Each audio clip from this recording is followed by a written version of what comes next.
Hang on to your seat, baby, because this one's a screamer.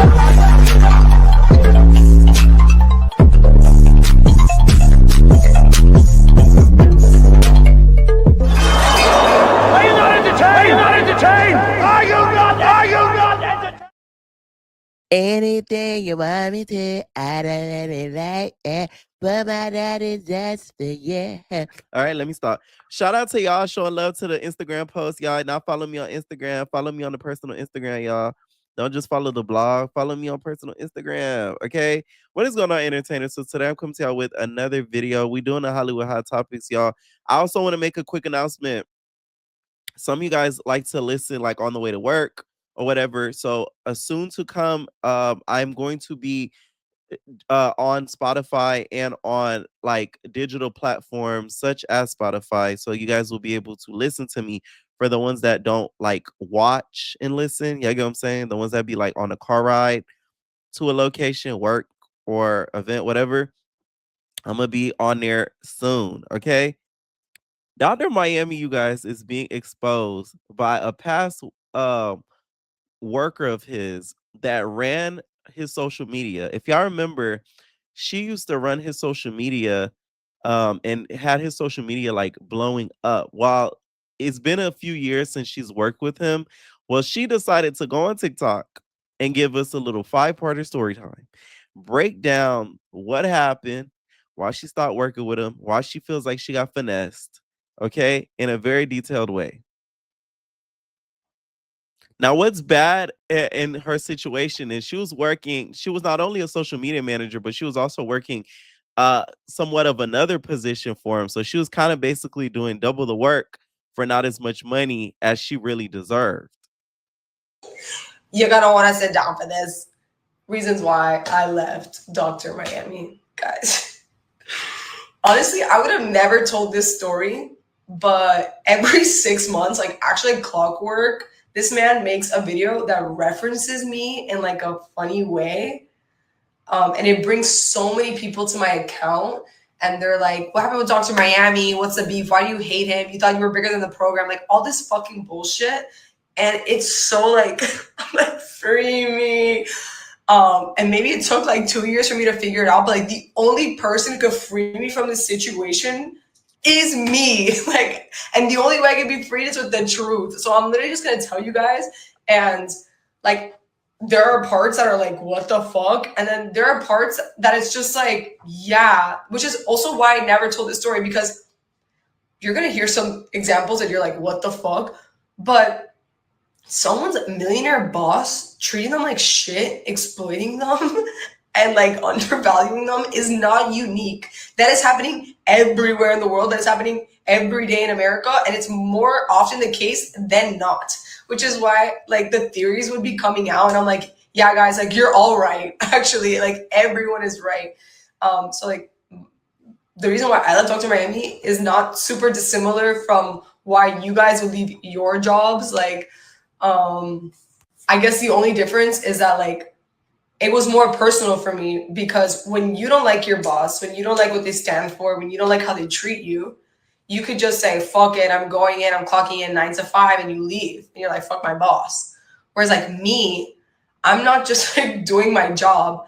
I'm making everyone think that this guy's goated. Like I'm posing my personality onto him, like making him like making him hella woke, making him like a champion for women's rights and wrongs, like making him a fan of X. See, that's the problem right there. And that's why I can't be like, I can't be an assistant to nobody, because you don't know why. I'm gonna feel away if I have to basically teach you certain things in regards to your personality, and then you're coming off as that type of person and getting all the credit and praise. Meanwhile, it's really me that's putting that all onto you. And I remember seeing Dr. Miami's videos, and I used to always think that I'm like, there's nobody his age that lives in the area he lives in. You know what I'm saying? Is that, creative and that opinionated, especially on certain things, and, agrees with certain things that he would post. Y'all get what I'm saying? Like, I don't know. I always looked at that kind of funny, So this all kind of makes sense once I watched the whole Storytime.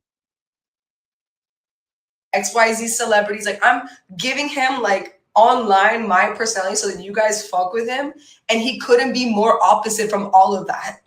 So I'm like, not just like myself being like, yo, fuck this job, but I'm also having you guys think that he's the GOAT, which is crazy. Like, I was so good at my job and like making him look that good that there are people to this day who dick ride him over me. They're like, she thought that she was bigger than the program. I was like, girl, you only think that because I made you think that. Like, what? And I say that humbly. And when I tell this story, I like someone I really admire their storytelling was like Risa Tisa, because I think it's important to acknowledge like your wrongs and the places where like you have fault and you should have done better. And so like I will, but also the beauty of telling the story 2 years later is that like I think I've calmed down a lot from the situation, and I just want to tell you like how it happened. And I'll tell you like this happened and this is what I thought about the situation. Like my thoughts are not truth. Like that's just what I thought. But this happened. Okay. So yeah. I By think the like way, she's so Miami coded. I mean, like, oh my God, like, everything happened like the way that it happened. And I'm like, wow, like this is like crazy. If you know, you know. Okay. Now let's go on to part one. okay, sorry guys. And it's titled Why I Left Dr. Miami. Part one, money. Part one. I actually posted my video and then fell asleep fully. But people are saying that I said a whole lot of nothing. I'm like a crazy, like how I tell stories is really crazy, but I just said I'm just gonna do 3 parts for brevity's sake, and I'll just break it down into like the category. I think it was first category was the pay.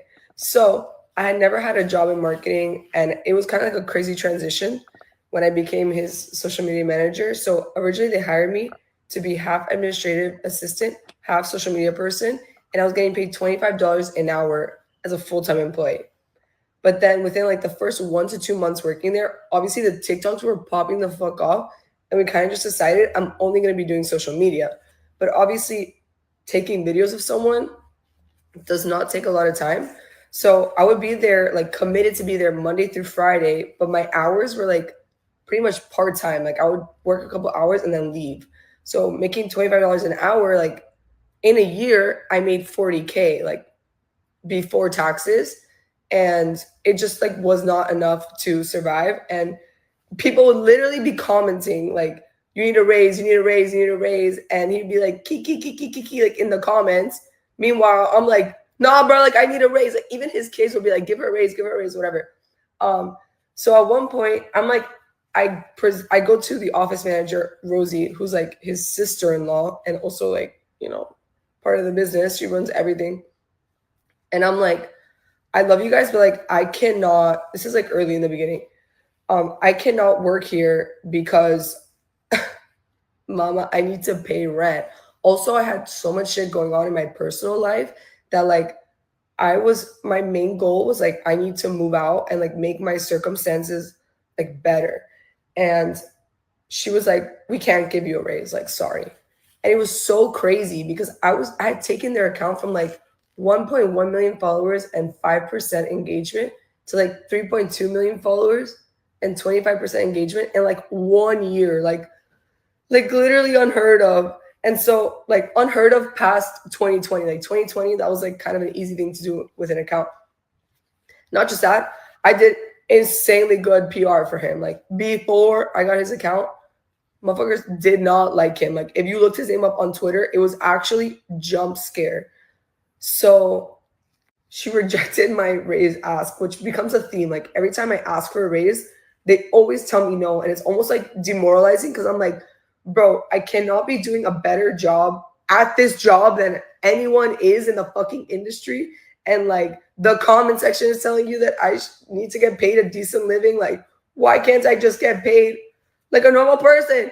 So then I'm like, okay, wait. So I asked her, I'm like, okay, instead of a raise, can I just come in, instead of coming in 5 days a week, Monday through Friday, can I come in 3 days a week and I'll do the exact same amount of videos in that time. At the time, I was doing 2 videos a day, 60 videos a month. Even on the days I wasn't working, I was posting, I was commenting, I was doing everything, whatever. And she's like, okay. And like, basically, I'm like, the exact same amount of money I get paid in my like part-time rate, basically. Can we just make it a fixed rate each month? And I'll make 60 videos a month. And I come in 3 days a week instead of 5 days a week. And she's like, yeah, okay, we'll consider that a raise. I'm like, well, it's not really a raise because you're getting the exact same. And this is why the ultimate goal for myself is to run my own business and work for myself for the rest of my life, because ain't no way. Are you serious? Now, I know you ain't doing that. I can't believe you did this. That's why I don't tell you nothing. Because why you do that? Why I do what? These companies will literally swindle the hell out of you. And let me tell y'all the worst type of businesses to work for. It'd be the ones that are family ran. If it is family ran and they're, connected and interconnected and all that, run. Go left, go right. Okay? Don't stay. Straight up. Because you're going to end up in a situation like that. Because they're always going to have each other's backs. They're going to make you feel like the crazy one. And I can guarantee you that's where it's going to go, to where she's going to talk about how they made her feel crazy for wanting more and better for herself. Because guess what? They're family. They're always going to have each other's backs. Same output for your input, but like, that's fine. Like, I was like, at least if I work here only 3 days a week, I can get another job and make a living, guys. Welcome to America. But then like the double-edged sword of that is like, okay, now I have more time to get another client and maybe get paid better by that person. But now that I'm like part-time or whatever it is, I don't qualify for like full-time benefits like healthcare and 401k and things like that like are kind of fucking important. So literally for a year and a half, I'm working in a doctor's office and I don't even have healthcare, which is crazy. And like, oh my God, I think the part that kills me the most is like, kind of like what I said, like all this is happening. I feel super undervalued, which I mean, happens at every fucking job. Like it's happened before. So honestly, this is the part, like money part, but it's not even the more important part to me. But this is happening. And then everyone on the internet thinks that like, he's the fucking GOAT. The office is the GOAT, that they're so nice. Oh my God. And another thing was like, when they gave me that raise, which basically was just like, wait, come in less days, do the exact same amount of work. They were like, literally do not tell anyone, by the way, that we gave you a raise because you get paid more than some of the people who worked here for 10 years. And I was literally fucking flabbergasted. And then when they transitioned me to like that 3-day-a-week thing, kind of like constantly I would be asked to do like more. But by the time like they'd be like, oh, like you're here, you should do Snapchat. You're here, we should do YouTube. You're here, we should do like this, that, the next. Like, wait, why don't you find us a brand manager so we can make money? And if we get a brand deal, you can get a percentage, which he did get brand deals. I got no percentage, even though I literally recorded, posted all the videos. That's fine. I didn't think I needed that, whatever. They were charging other. And that is another mistake. Stuff like that. Nowadays, you got to get everything in writing. You cannot take people word of mouth for nothing, because they'll sell you a dream and then end up leaving you with nada, zilch, zero. Okay? So had she got that in writing, she would have been able to take their asses to court and get some money from this. Because Dr. Miami makes a lot of money. Okay? He is one of the most popular, he was one of the most famous.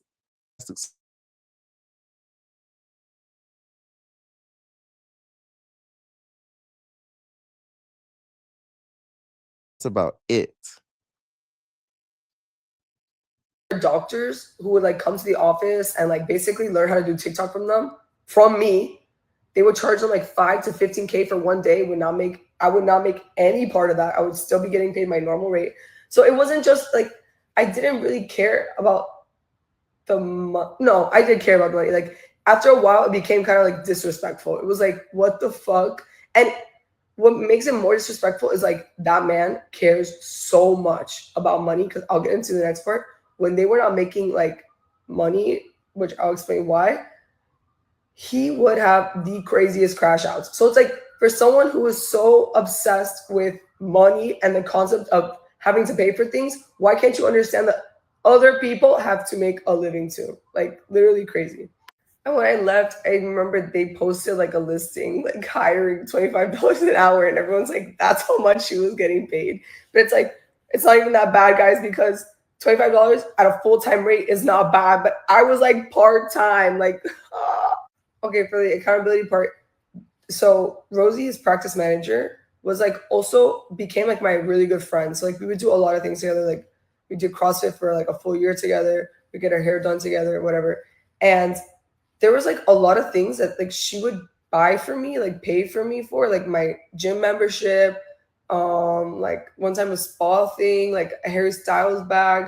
Obviously, like I went on vacations with them, but like it was also partially for work because I was partially hanging out with Rosie, partially making TikTok videos. And like that happened, but like I feel like in hindsight, and even sometimes during that time, I would think like she's kind of only doing this so that I don't like really ask for a raise. So she could just be like, well, like I pay for your gym membership. Like she wouldn't say that, but it was more like, it was almost like accepting a bribe kind of. I was like, okay, like, no, I know I can't give you a raise, but like I'll buy your lunch today kind of thing. And like in I remember for y'all that follow the vlogging channel, remember that ass job I had? This mother had the nerve to give me an 8. I think it was like a 10-cent raise. It was something in the cents. I gotta go look. That's when I knew I was gonna quit. It was no more than 20 cents of a raise. I said, so you mean to tell me you basically helped me a little bit out when it came to taxes? Cause I ain't gonna see that amount. I hope you know that, right? That's when I knew I had to quit that damn job. I'm telling y'all, like right now, I feel like with the state of the economy, it's so bad right now. Even though this happened a few years ago and she's just now giving her story, imagine a situation like that now. Highway robbery. hindsight, I wish I just like put my foot down more, but because she was kind of like the boss, like that's who I would have to ask for a raise, and she was like my friend. It felt like it was so much harder to do, and it was like kind of a weird power dynamic. Another thing I remember that like blew my mind was like one time they told me like, because they worked with these doctors, these other doctors to promote them, and they were like, wait, what if what if like you need to make money, right? What if we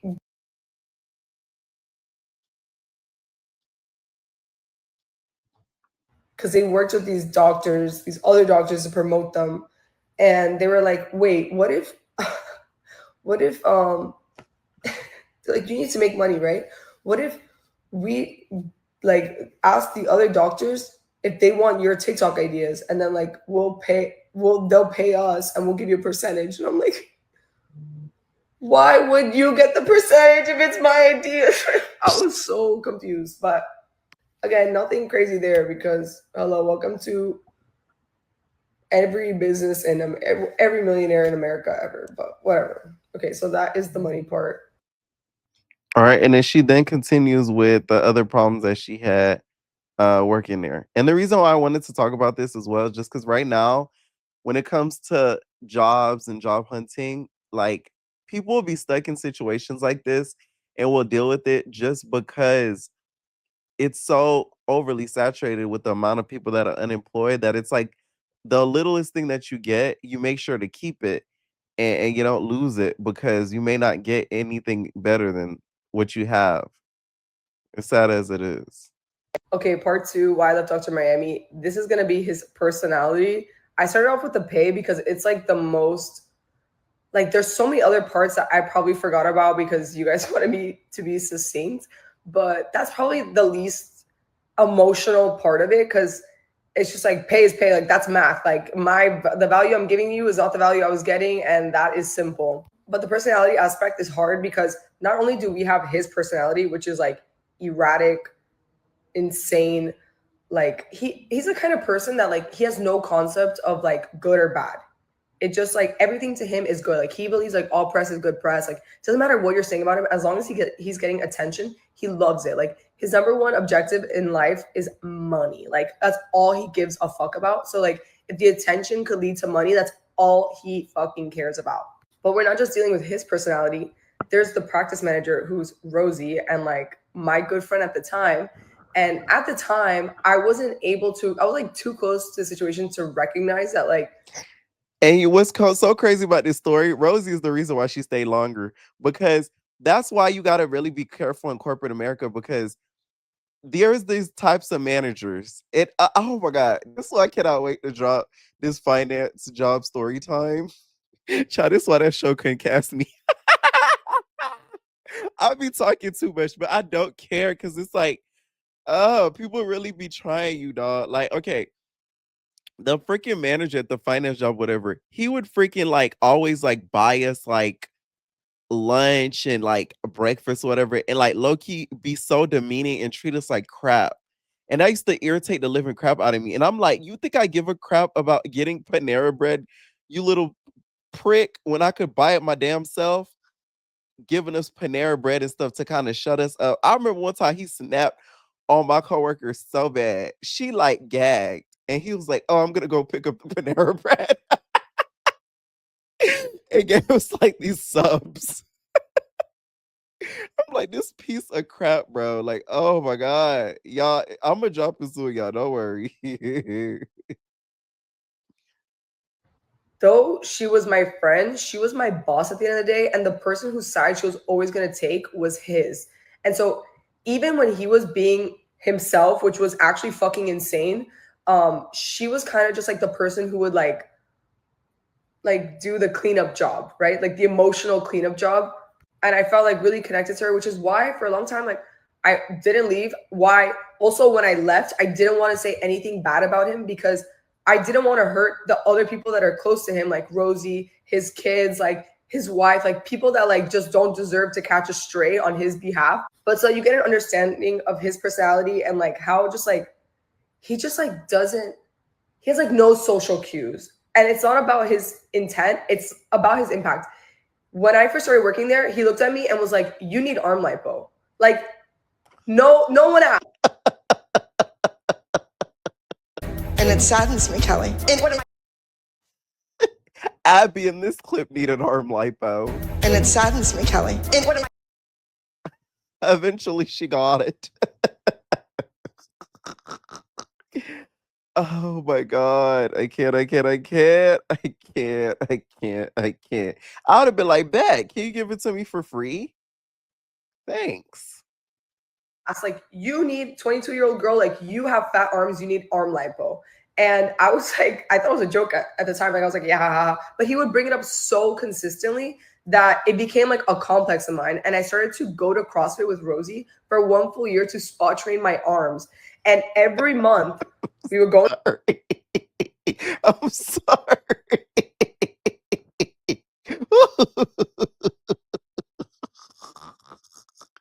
Oh my God, I can't.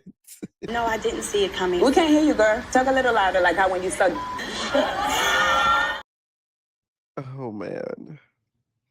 To his office, and Rosie with a tape measure would measure my arms, and he would literally laugh and be like, you're not down, just get the arm lipo, just get the arm lipo, just get the arm lipo. And eventually I did, and like my arms look great, but like, is that an appropriate thing to say to your employee? Like, what the fuck? But like to him, it's not inappropriate or anything. It's just like, yeah, like your arms are fat, you need arm lipo. So that you understand how other people like enabled his behavior. So 4 or 5 days after I get arm lipo, I'm in so much pain. My arms are burning because like all this fluid would build up. And they get asked to go to Louisiana to collab with this doctor. And the doctor is paying them $30K for the day. And they tell me, you have to go. Obviously, because it's TikTok related, it's like, you have to be there. And I'm like, well, I am in so much pain. I don't want to go. And they're like, well, you have to go. Mind you, when I would go on these trips with them, like for business or for vacation, whatever it was, I was not getting paid overtime or extra work. It was literally like that same rate that I had negotiated at the very beginning. I was not getting paid a percentage, any like nothing. And the day that we're going to Louisiana, my arms are filled with fluid. I had actually gone to like their hospital thing at midnight to try to get them drained, and I couldn't. And I'm in the airport, I'm telling him my arms are in so much pain, I need to drain them. And he's like, stop being a fucking baby. Like, you're being a baby. And this is not just my employer at this point, right? This is my doctor who owes me a degree of medical care. And I have to continue to like take, like, I'm being serious. And he's like, when we get there, we'll drain your arms. When we get there, we'll drain your arms, whatever. So obviously we get there and we don't drain my arms because obviously we get there and Rosie's like, oh, we'll go follow him. Like, let's do videos or whatever. So I work a full day. My arms are in so much pain. I'm using my arms, obviously, with the phone. And I just have to like be like happy and in front of these like other doctors and just act like whatever. So the full day comes to an end. I'm just so like angry and upset because like at this point, it's like, okay, it's not even about the money or anything like that, but like you don't see me as a human being capable of experiencing physical pain. And that is a crazy thing, not just as my employer, but as my doctor. So I'm sitting there and I think I'm like tearing up. And Rosie is like, oh, like maybe we can see if you can get your arms drained now. And it's not even him who does it. It's the Louisiana female doctor from that practice ends up draining my arms. And she does it with a needle. And she's like, wow, that's a lot of fluid. I've never seen this much fluid in an arm lipo patient. Like, you must have been in so much pain. And I'm like, yes, I was. So we leave. We go back to Miami the next day. And the next day, I'm thinking, okay, like, I obviously worked extra time. Like, I'm going to go home because I'm not getting paid extra, whatever. And they're like, let's go to the office. Let's film a podcast. Let's do the TikTok. So we go to the office. I work another full day. I'm working for 48 hours straight, by the way. And I finally go home after, like, this whole ordeal for the weekend. And I say to my friends, I am quitting on Monday. This is literally in November. Like, I quit in March, by the way. But this is in November. I'm like, I'm quitting on Monday. I get to work on Monday, fully prepared to quit. And Rosie comes, this is what I mean. Like, she was like the emotional cleanup job. She comes into the room and she's like, San Rizzo, like, I just want to say, like, we're sorry. And like, thank you so much for coming with us to Louisiana. Like, I know you didn't have to, which like low key, they made it seem like I had to. She's like, I bought you and Megan, the other social media girl who went, AirPod Maxes.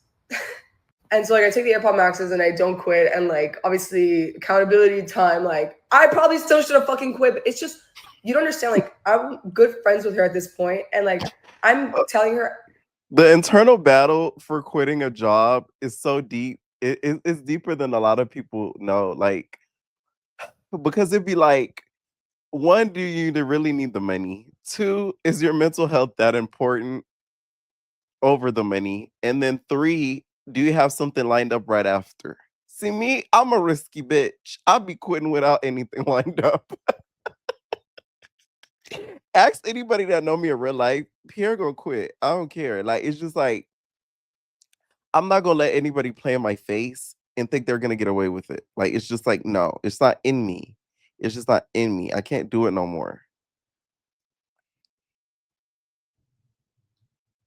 About my life as much as I can. But like, there's also parts of me that I'm like hiding from everyone. So like, I just feel like I'm faking it at home. I'm faking it with my family. I'm faking it at work. And I'm just like, bro, like, it's just like the easy thing for me to do is just like take the AirPod Maxes and just move on with my day. And like, okay, I'm going to quit soon. Just like, I can't handle this right now. This is another story, which is like an aside, but I have to say it because this was actually so hurtful to me. So I had applied for Survivor and I went through the entire casting process. I was a finalist. So I obviously did not make it on the show, but I had to tell my employers because I was going to be gone for 3 months. This is like my dream come true. And when I had to tell them, I'm the kind of person, I hate telling people things until it happens. Like, I don't want anyone to jinx it and I don't want negative opinions. So I had to tell them, but I didn't want to tell them. And Facts. Y'all, oh my God. This girl I relate to on so many levels. Do not ever tell people, especially when it comes to a show. Child, I don't even be telling my family members when I'm in the process for shows and stuff like that. Child, ain't none of them ever go through anyways, but regardless, don't tell nobody, okay? Because people be praying that you don't get casted on them motherfuckers. I swear to God. Damn, that sucks. And I can see her on Survivor too, because if y'all that watch Survivor, she reminds me of Dee from Survivor. That winner. Impressed on them, like, please, please, please, this is very important to me personally. I don't want you to say anything to anyone. I have to tell you because you're my employer and I might be gone. And they're like, okay.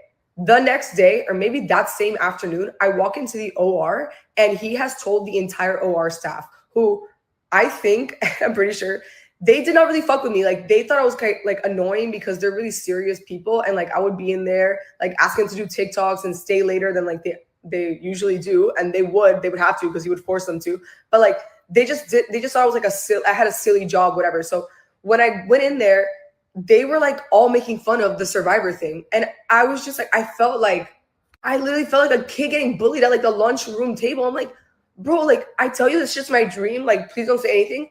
And you just don't like have enough like ability to understand other people that you just go shit on, like literally shit on that and laugh on it. Like I went to my office and I sobbed, like literally sobbed. And of course, man. Rosie has to come and do the cleanup job. And mind you, I think that obviously he does not give a fuck about anybody's feelings because he just like literally can't read social cues. But I think he felt like extra comfortable because I was around them so much. Like because of my friendship with Rosie, like I would be at their family dinners. I would go to family vacations, which were also like partially work. I would like their sons. There was one year I remember I almost got on Big Brother. Child, I didn't tell my family until I got cut. That's how bad I wanted to be on there and then wanted to get Jinx, child. I ain't tell nobody until literally I got cut. And then I was like, oh, I was gonna be on here, but I ain't get on. That sucks. That really, really sucks. As somebody who loves competition reality shows, that feeling that she felt, especially after experiencing that and not getting on, I know like hurt her to her core. Comes to the office and hang around their son. So like I was very like around their family, like probably more than any other employee has ever been, which is why like people might not have the same experience as me. Because no one knew them that well, you know what I mean? And it was just constantly like me being like, bro, like actually that's fucking crazy of you to do. And him being like, and Rosie be like, doctor, like say sorry. And he'd be like, yeah, I guess I'm sorry. Like he just doesn't like, it's just like a hard person to work for. So it's like the pay is not there. And then on top of that, like, I just feel like you're a shitty ass person. And this story that I'm going to tell, I'm sorry, I have to make this part into two parts. This story I'm going to tell actually puts everything together for you to understand like the kind of person he is. Why I left. Before I can get into like the next part, which is supposed to be a continuation of the other one, I have to talk about my faults in all of this. Because obviously I'm giving you like a highlight reel of all the bad things that happened. And so like I kind of have to give you a highlight reel of all the ways I was wrong, because 2 years can't pass without someone reflecting deeply on a whole situation and not come to some sort of conclusion that you are complicit and part of your fucking destiny. I feel like George Washington when he was like, I'm nevertheless too sensible of my defects not to think it probable that I may have committed many errors. Like, number one, I fucked up. Like, I should never have had a personal relationship with their family.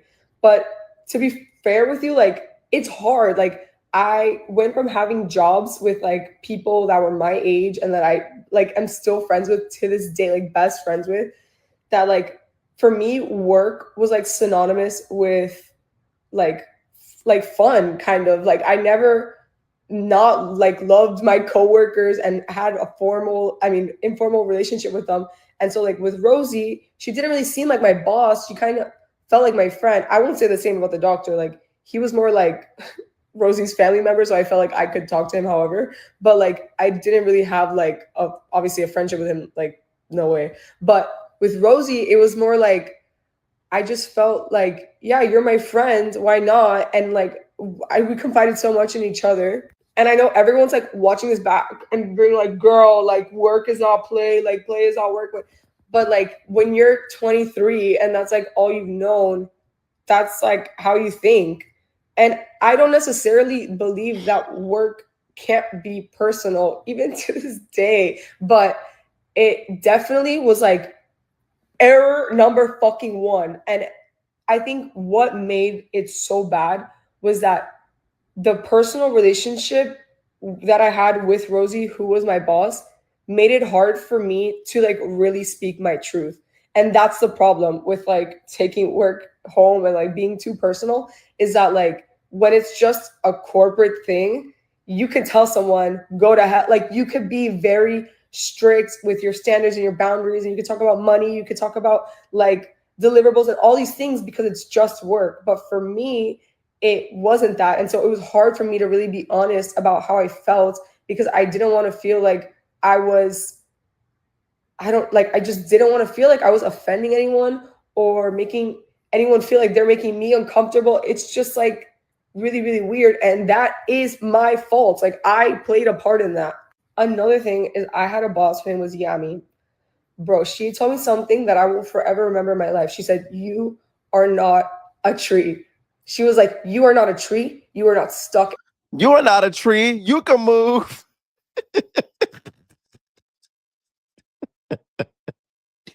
Shout out to Stormy Wellington, okay? You are not a tree. You can move. Ain't that what Stormy said? Man. The problem is in this whole story is like, this is what a lot of jobs will do too. They'll make you think the worst thing a job could tell you, we're a family. When they hit you with that, girl, run. We're a family. You know, we work like a family, a team, a family. Yeah, that's code words for we're going to gaslight the hell out of you. If you think that you'll be able to do anything that you want to do, and we're going to take advantage of you mentally, so that way you don't want to leave and you think this is the best you can do in life. Straight up. Anywhere. Like you can get up and you can move. And if you don't like something, you should go. And I'm not a tree, and I was never a tree. And there are so many times that I could have just gotten up and left. And I truly, because I've done it before, I truly believe that had I not had all this other shit going on, I would have. Like, I think it would have happened sooner, but I was just so like mentally, and I'm not emotional because of the job. Like, I'm emotional because of like, I remember how I felt at that time, but like about my personal life, I truly feel like had I not been in such a like bad place, I could focus on something else, and I couldn't at the time. And lastly, like, I am not too stupid to know that in telling you guys, like, this is not the kind of person that I fuck with, I am admitting that I helped platform someone who I don't think that people would fuck with, you know? So, like, that is also wrongdoing on my part. And there's, like, no excuse for that. I could just only tell you how I felt in the moment, which is, like, I had no support system. I had transitioned into this new career. I had nothing to rely on. I had no like support. And for me, it was just like, this is a job. I sometimes might not agree with it, but I need this like day to day. And I think that is like the thing that most people can relate to, because it's like that is the circumstance for most fucking people in America. It's like you are so inundated with like the troubles of day to day that you can't see the bigger picture. And it's like a privilege to be able to like take a moral stance sometimes, and doing the right thing sometimes is a privilege. Regardless, it could have been done. I could have done it and I didn't do it. And so with all of that said, that is why I left. Could have left sooner. This is my part. I am, you know, if I gotta give you his side, I gotta give you my side. And yeah, I'm gonna post the next part. Okay, part 4, why I left. You see, she all right with me, okay? Because anybody in a job, you're not 100% innocent. So I love the fact that she was able to take accountability in that, because that is true. You did help platform somebody who you, in your opinion, has said that you don't think is a good person. So you have made this person millions of dollars and push his popularity out there. Because I do remember at that time she was working for him, his videos used to go viral because a lot of the TikToks he would make and the videos he would make would be in relation to certain news that's going on as of like the day of the airing. You get what I'm saying? So it's like it was very smart the way it was done. Very, very smart. Okay, this is the real part 4 of why I left Dr. Miami. I labeled the previous one part 4, was really part 3, but this is like the continuation to like his personality. And it's just this one specific story that blew my mind. And I think when this happened, I could not move past this. This was like my breaking point, I think, where I was like, the end is near. So I actually misspoke before when I said all he cares about is money. He actually only cares about his family. And he has a humongous family and he provides for all of them. So he needs money to provide for them. So his bottom line is money because he needs to finance the whole family, which is commendable, honestly. Regardless, they would go on religious holidays for like 2, 3, 4 weeks at a time. And during that time, the practice would be shut down and they wouldn't be making money because he wasn't doing surgery. And this is not speculation. This is something Rosie told me. When he would come back from these long periods of times, he would be on everyone's ass like Donkey Kong, but like on a different level. And she would be like, it stresses him out that he's not making money during that time. So when he gets back, he's psycho. And so that happened one time. And when he came back, he was like, social media is stupid. I don't know what the fuck your job is. You're kind of useless. Like, I remember him just telling me like, your job is dumb and pointless. Like, I don't even know why you're here, which is crazy. Because at the time it was peak Dr. Miami. I was like, bro, if you're not happy now, like, I don't know what to tell you, brother. So he's like, we need to make money on the individual videos. And I'm like, I'm just trying to say anything to get them off my back because I'm fed up. Like, I'm so exhausted at this time. So I'm like, well, there's a creativity beta program, which is if you make a video over 1 minute, you get paid a lot per view. So I'm like, yeah, maybe we could try that. And Rosie's like, that's perfect. Let's do scrub in with me's. And like, get ready with me, but scrub in. And I'm like, okay, fine, whatever you say, I'm gonna do. Like, I don't care. Like, I'm just meeting the minimum requirement. I'm still doing my regular job perfectly. Which, by the way, TikTok, I don't like TikTok because they be trying to mess with the algorithm and not push those longer videos out there because they don't want to pay its creators. And this is another reason why I'm not a big TikTok fan. Not only that, too, they don't have any human people behind the app. So if your video or platform gets snatched, it's like near to impossible to even get contacted with a human person. It's all AI and robot. I don't like that. And also, another thing I'm gonna add to it, the girls have turned TikTok into Bigo, and it's just not it's no more, in my opinion. Y'all really have turned this app into Bigo, and it's really sad to see it because it ain't used to be like that. So Bigo's no longer, but TikTok has taken over. That's how I see it. But like this whole making you more money per video, I actually could not give less than a fuck. So we do it, it pops off. He gets like $800 for one video, and he's like so excited. He's like, okay, I'm gonna do this every day for 30 days, and in a month I'll make $24,000, and like boom. But I tell him, if you do this every day, you're gonna exhaust it. No one's gonna like it. You're not gonna get the same views, and that's exactly what happened. So he's like, I'm getting to the part, guys. So simultaneously, I'm using the creativity beta program because I'm looking for a way out, and I'm like, if I could make like an extra $800 a month, I could change my circumstance. Like, I'm in a bad place, but I'm like, I see the light at the end of the tunnel. So I have this idea to do behind the scenes, like recording his TikTok videos, like hella meta. And it was perfect because it didn't take any extra time out of the day from him. It didn't require a lot for me to edit it. And I would edit it to be 1 minute and 1 second. And I would only post it once a month so I can make like $800 or something similar to that. And I felt like I had hit the gold mine. It had only happened once before he noticed it, and his shit was flopping. And he was like, hey, I saw that video you posted. It was so funny. And I'm like, thank you. Ha ha ha. He's like, let's post those videos on my account instead. So I tell him no, but like for 1 full week, he would come to work and like fight me on it, then concede, then come the next day, fight me on it, concede, fight me on it, concede. And I explained to him, I'm like, this one video, you would wipe your ass with the money it makes. You want to put until it doesn't even like amount to anything. And I just want to post it once a month so that I don't have to ask you for a raise again and you don't have to turn me down again. Like, I'm just like, I felt so demoralized in that moment because I have felt like I was going through so much shit and I had taken so much rejection in terms of like trying to better my fucking circumstance. And it's like such a slap in the face. I would go to work and I would be like miserable, and he'd be like, well, why don't you just do this? And I'm like, I don't have the money, the circumstance to do that. Like, it's so easy for you to say that. And then finally I find something that's like, boom, I'm not inconveniencing anyone. It's not taking away from my job. It's not doing anything. And he just wants to take it from me because he can. And the worst part is like, I would be like, Rosie, he's going to wipe his ass with that money. Like, I don't get it. And she's like, it's not about the money for him. He finds it really funny. And I'm like, that's so bad because it is about the money for me and I need it. So the fact that he is like insisted on taking it from me when it's just shits and giggles to him, it like literally made me so like need it. So the fact that he is like insisted on taking it from me when it's just shits and giggles to him. It like literally made me so like, whoa, you really don't give a fuck about me as a human being. And at one point, Rosie tells me, well, you know what? He is entitled to those videos. And I'm like, no, he's not. What?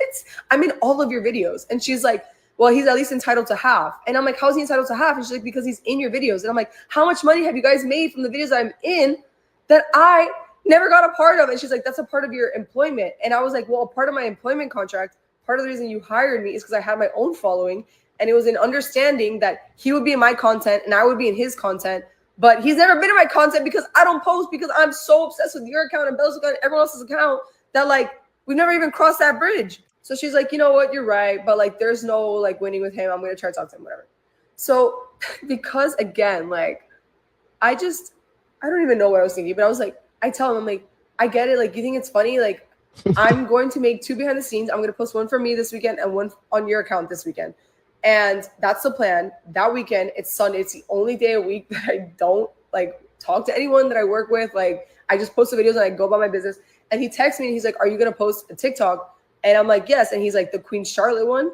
And I'm like, no, the Queen Charlotte one is for my account. The OR one is for your account. Like we talked about this. And he's like, I want both. And I was just like, why are you doing this? Like I literally said to him, I'm like, no, like, why are you being so greedy? And he's like, stop being a baby and just do what your boss says. And for me, it was just like, this is you. Like, this is you as a person. Like, no matter how many times someone explains something to you, no matter how many boundaries they try to fucking put, you don't care. The only thing you care about is what's right in your mind. And what's right in your mind is shits and giggles and popularity and being funny and making. Not Dr. Miami, the real Mr. Krabs. Ha! Dr. Miami is the real Mr. Krabs. He said, I need the money.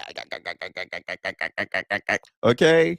That's crazy as hell. And also another problem too is this is why, like, if you're like an influencer, it's like somebody building up like your platform, you should not be working under somebody if you have your own significant building a platform. Like, don't get me wrong, you could always learn from other people, but working directly under them while you have your own situation, it's not gonna work. Like, that's like me going to working for another YouTuber. Like, that would be kind of crazy. Like, it just would be a big conflict of interest. And I think that's what started to happen. Now, if she was like a marketing social media manager that doesn't have her own social media that's booming, things probably would have went differently, and she probably would have been okay with some of the stuff that's going on. Not all of it, don't get me wrong, because it still would probably get others to quit.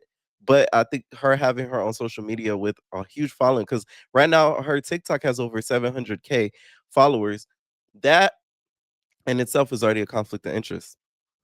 Making money and all these things, but like when there's a real person in front of you who is like helping you be successful day in, day out, and they're asking you for like the bare minimum, which is to just let them have something that they're entitled to and doesn't take away from you, you refuse to let them have it. But so you understand the timeline. That happened in October. My arm lipo happened in October. The trip to Louisiana happened in November. The AirPod Maxes happened in November. It was like my family stuff began in September. So like it was the end of the year that was just so bad for me. But like each thing was just like one after the other, after the other, after the other. And I was just like, this is so bad. I have to go dark. Like I was just like, I just need to put my head down and just continue, because I can't until March comes around. And then it comes a day that I finally fucking quit. That's going to be the last part, which is next. I mean, this is politics. Now, you guys know okay, last part, why I left Dr. Miami. This is politics. Now, you guys know I'm the woker. I've been the woker since I started this account. I was posting in 2020, no followers, no audience. If I believe some shit, I'm gonna say it. And is this the first boss I've had that couldn't be more diametrically opposed to me politically? No. But it is the first circumstance where my image is tied to another person. And if you don't want to pay me, that's okay. And if you want to treat me like shit, that's fine too. But you will not make me die on a hill that I don't want to die on. And you will also not make tens of thousands of people believe that I think what you think. That will never happen. So March 2023, I come into the office and my phone is blowing up and people are commenting because they're saying me from Dr. Miami's account, I'm blocking a bunch of accounts and comments of people saying hashtag save Dr. Sarah, who was a doctor stuck in a hospital that was getting endlessly bombed in Gaza. I actually would never delete or block those comments. I thought it was genius that Operation Olive Branch had used like super viral accounts to spread awareness and engagement through the comments. I thought it was genius. Like, I couldn't have thought of that strategy myself. I would have never blocked or deleted those comments, but I get to work and this man has done it all I don't know while about I'm asleep. y'all. This sounds like a big ass lawsuit. Now, the problem is though, it's been a couple years since all this went down. So it's like, did the statutes of limitations pass? Because this sounds like a fat lawsuit, huge, especially if she had proof. Because at the end of the day, whether her job was a quote unquote silly job, it's still a job. Damn. I'm like, hell no. I'm fuming. Rosie's like, chill. I'm fuming. I'm like, Rosie, this is actually crazy. This is like actually insane. And she's like, let's record the podcast. And then we're just going to record the podcast and then you can go home because we know you're mad. You can never leave without a little day's work. So we go to the podcast, but I'm obviously not fucking listening to the podcast, guys. Like, they're telling a story about some crime in plastic and I'm scrolling on my phone. And this guy has the audacity to be like, like, what are you looking at on your phone? And I'm like, what the fuck do you mean? What am I looking at my phone? I'm looking at the fucking. So I'm going back and forth with this guy. I'm screaming like, I'm literally like, bro, I already came in like, I'm done. But then when he had the audacity to be like, what are you looking at? Again, he doesn't think anything is serious. So I get up and I'm like, I'm done. And I go to the elevator to leave and Rosie's like, send Rizzle. And I'm like, I don't know, Rosie. The elevator closes and I leave. But meanwhile, they had a furniture collab that was scheduled to be recorded the next week. Like, all the furniture arrived and the furniture people were coming to the office to record the brand deal, their contractually obligated brand deal. And of course, whose ideas did they need? Me. So after I left the office, I did not speak to the Dr. Miami people for like a week. And the furniture people reached out to me and they were like, hey, we're thinking about this idea and this idea. And I'm like, oh, I actually quit. You should text Rosie. And then Rosie's like, wait, just found out from the furniture people that you quit. And I'm like, was no one else in the room with me? Like, I literally detonated and then never spoke to you.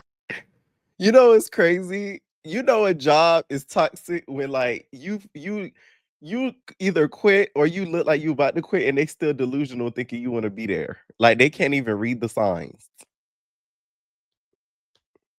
Again, and you think that I'm coming back to work, but you know what? Valid. I guess I didn't expressly say I quit. So I'm talking to my mom and she's like, son, you need to be a professional. Like, you already didn't quit with any notice. Like, you left them hanging. Like, just go do the brand deal thing. Like, not even for his sake, but like for the furniture people. Like, they're gonna catch a stray for no reason. So I'm like,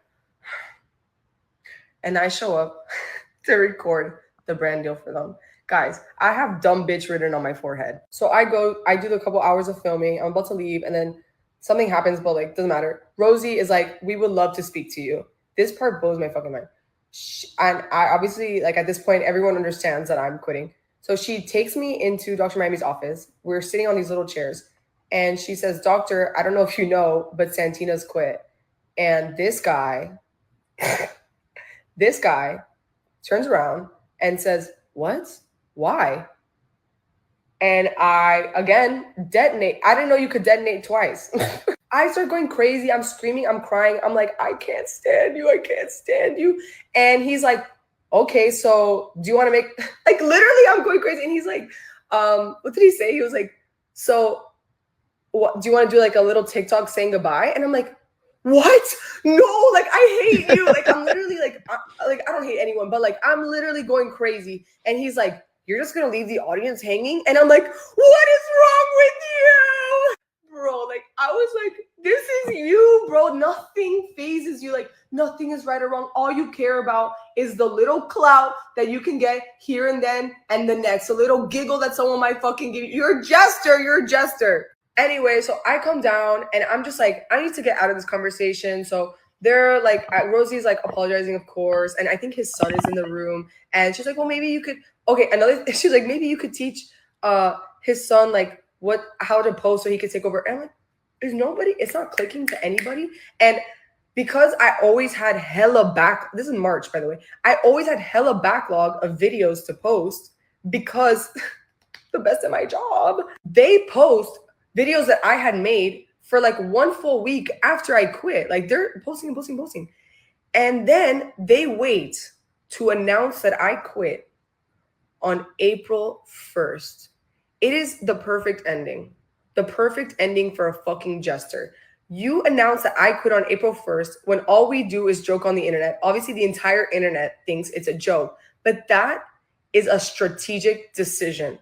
And they post that before I could say anything. And the caption is like, pop off, queen, or whatever the fuck it is, because they want to let people know or make people think that I left in a positive manner.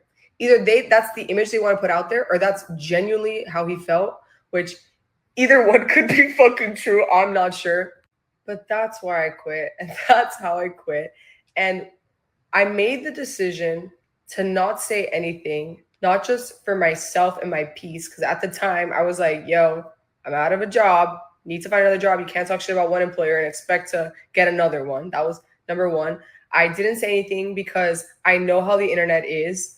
Even now, my videos, I'm seeing other people summarize it like a game of telephone, like not even what I said. So I knew that aspect. I was already in a bad place, made worse. And then number three, I do genuinely feel like there were people who worked there, his family members, that I did not want them to catch any strays. Like, even like, obviously Rosie was a part of this story, but I do genuinely feel like she was my friend, like to this day.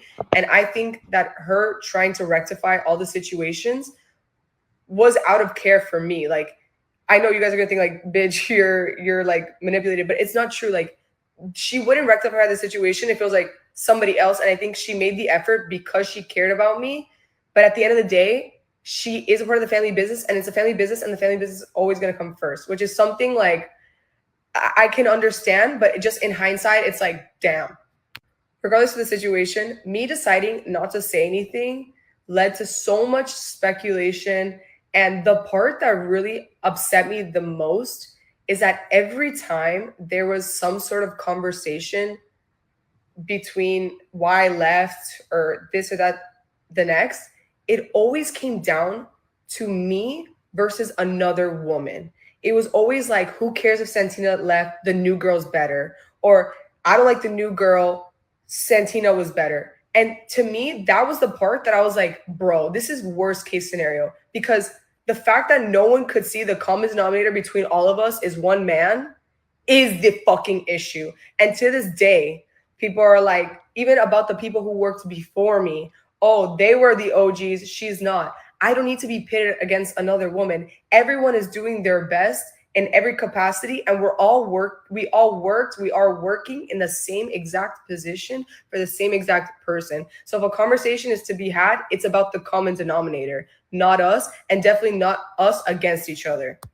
And that's my fucking piece. And I said it. And if you're still here, crazy as hell, morning shift, or this is afternoon shift, the comments were actually fucking killing me, guys. Even though I was having a panic attack, I still kind of am. The comments, the morning, afternoon, night shift comments were sending me. But yeah, that is why I left Dr. Miami. Let's let it die now. All right, so Dr. Miami did reply back to all of this. In a TMZ article, this is coming from. They said Santina had a couple of viral TikTok posts where she complained about being undervalued by Dr. Miami. It was denied a raise after boosting his social media engagement and follower count. It's not just finances, Santina claims, but Dr. Miami told her she needed liposuction on her arms, provided the surgery, then sent her on a workshop where she complained about pain. Santina said she had to get her arms drained on another trip by another doctor. Dr. Miami tells TMZ he saw Santina as a daughter, not an employee. He says she came to his home for Shabbat dinners, Shabbat Shalom, and traveled with his family to Israel. The doc says their relationship was close and like family. It adds, when it comes to family and business, there's a risk, but we take that risk. Everyone that works here is family. Dr. Miami said he's sad she moved on and is more sad she had that experience.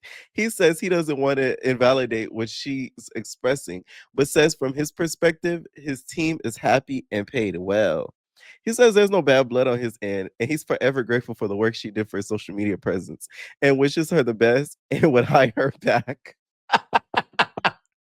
That nigga's a piece of crap. How you gonna listen to all the stuff she been through and think she gonna want to go back and work for your ass? As for Santina's liposuction claims, Dr. Miami tells us, I have a very different perspective. I'm a plastic surgeon. I'm supposed to make patients feel better. People come to me with insecurities. I don't create insecurities. Not sure what she's referring to. Her big ass arms. The surgery went beautifully. I would never put her at risk in any way. In regards to the situation with her arms, I don't remember details, but remember she did get drained by another office. Okay.